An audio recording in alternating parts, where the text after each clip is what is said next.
সব সময় আল্লাহর কাছে এই দোয়াটা যেন আমরা করি, আল্লাহ কিয়ামতের দিন তুমি আমার হিসাব নিও না, আল্লাহ তুমি আমার বিচার বসিও না, আল্লাহ তুমি দয়া করে আমারে মাফ করে দিও।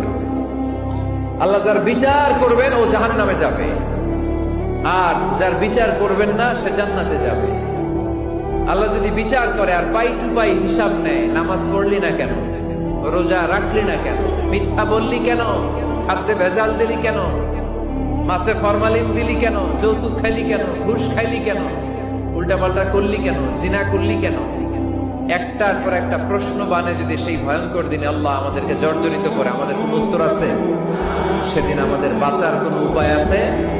তাই আমরা সবাই আল্লাহর কাছে দোয়া করবো, আল্লাহ কোনো বিচার টিচার মানি না, কোনো বিচার করতে পারবো না, দয়া করবা।